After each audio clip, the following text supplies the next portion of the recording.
How's it going? Today we are again talking about diets, and today we're talking about an even better diet than we talked about last time. Last time we talked about actually just a standard calorie restriction diet. Now, today we're going to be talking about a diet that is somewhat controversial, but with the right tweaks, I actually think it can be one of the most effective tools for losing body fat. So let's get into that.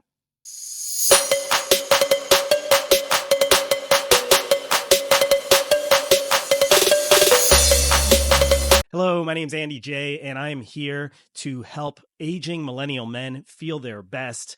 And we're all here to uplift each other. So welcome to the brotherhood.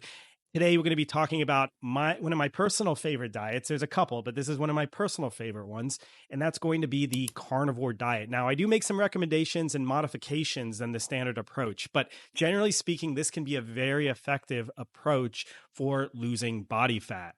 Don't forget to stay till the end because I want to actually add on a little bit of a tweak to the carnivore diet, as I just mentioned, because this is very important. If you don't do this, you get a lot of the negative results that typically come along with a standard carnivore diet. So make sure you stay to the end for that hot tip.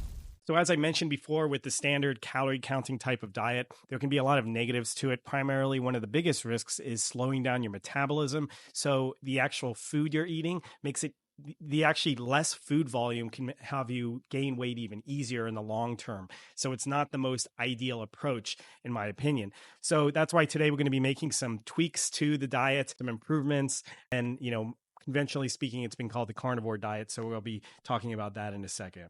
Now, before we get into the nitty gritty, I'd be curious to hear your experience with different diets. Have you tried specifically the carnivore diet or any other type of diet? Please drop it in the comments below. I'm excited to hear what you think or your thoughts and contribute to the conversation in any way we can to help support you so you can be more successful on your dietary journey. And the final piece is don't forget to like, subscribe, and hit that bell icon so when I come out with more videos on diets and ways to increase longevity as a aging millennial male. There's just so much information I'm going to be putting out. So don't forget to hit that subscribe button so you're notified the next time another one of my videos like this come out.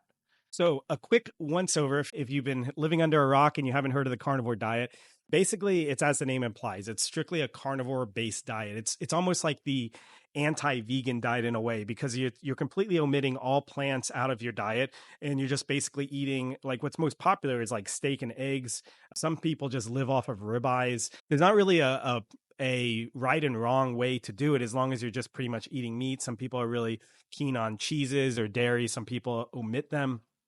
It's really what agrees with your own body. And in my opinion, there's not really a right or wrong. It's just you have to kind of experiment and see what works for you.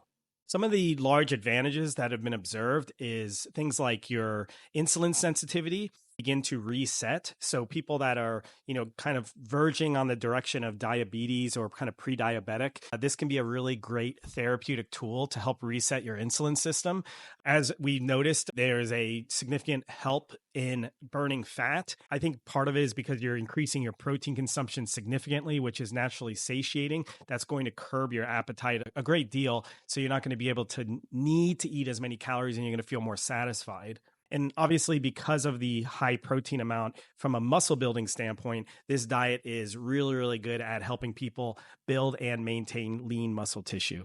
Now, some of the common disadvantages or critiques against the carnivore diet, one is the aspect of possible vitamin or mineral deficiencies because you're eating in such a kind of a narrow passage of different options, meaning like you're really only eating meat. Some people have concerns you're going to be missing certain nutrients. Like one of the biggest ones is vitamin C. What's interesting is even though there's been some long-term carnivores that have eaten like just basically ribeye steaks, for some reason they don't get scurvy, which is the disease that can develop from vitamin C deficiency. So I don't know if there's a lot of truth there with the whole vitamin C argument. And when it comes to other nutrients, I think maybe that could be something long-term. But again, with this type of approach, I only see it as sort of a therapeutic approach where you only do it for a short period of time anyway. I don't see the carnivore diet as a long-term sustainable solution. And I can get into that in a minute. But for short term, even if there is some minor vitamin or nutrient deficiencies, these can also be easily supplemented. Pretty much like with the vitamins and the minerals, like those can be supplemented through like magnesium or trace mineral drops. Those will cover most of your bases. And if you're also incorporating organ meats, then you're going to be really checking most of the boxes anyway. And I don't really see it being much of an issue. Now, my biggest critique, and this is why I don't think this is a good long-term solution, is because of the risk of it slowing down your metabolism or actually decreasing output of T3, the active thyroid hormone. This has been observed not directly in carnivore because there wasn't studies done, but actually in the ketogenic diet, which is very similar to carnivore, meaning that it's very low carbohydrate. And so this study that I'll put up on the screen right here will show you that there was a decreased reduction in circulating T3 levels affecting T4 levels. So what this means is like T3, like I mentioned, is the active hormone for allowing thyroid to function properly. And if your thyroid is functioning properly, your metabolism will be functioning properly. And this is what we want, because with a functioning thyroid, your metabolism will be humming along, and then you'll be able to keep burning the calories you want to be burning to get the ideal body composition you're looking for. So that's a general idea with the carnivore diet. Now, at the beginning of this video, I said if you stay to the end, I'll give you some additional tips to get even better results with the carnivore diet. And this will actually dovetail very nicely off of the last point I was talking about, with the point connecting to the thyroid health, because there is a tweak you can do to actually improve these issues related to thyroid.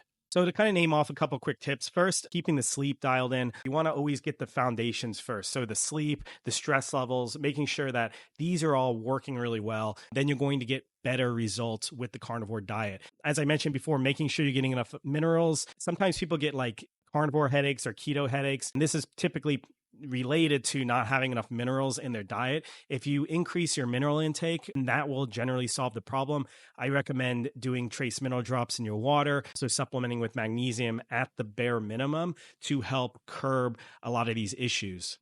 And then the final one that I think is really beneficial, and a lot of people have gotten extremely positive results by doing this, is actually adding in fresh fruit into your carnivore diet. This will give you a little bit of carbohydrate. This will help with the thyroid hormone.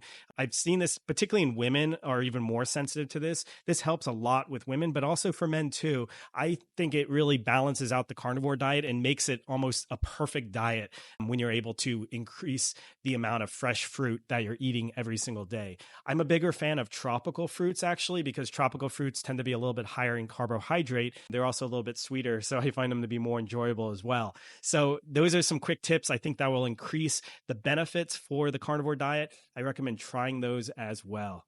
So thanks for sticking to the end. Now, if you found this interesting, I recommend checking out some videos that will be popping up right on the screen. These will be some additional videos on some other dietary approaches that I recommend that I think work extremely well. So if the carnivore diet doesn't appeal to you, I would say check out some of these other videos. That will help get you started on the next step to kind of do some more experimentation to find what type of approach will help you the most so you can get the results you're looking for. Other than that, don't forget to like and comment, ask me any questions you have. Let me know about your experiences. That also helps us, because I'd love to be building in a community here where we can all start to exchange ideas. That's very important. Also, don't forget to hit that bell icon so you get notifications and subscribe. Anything else, I'll see you in the next video. I hope you're having a fantastic day. Talk to you soon.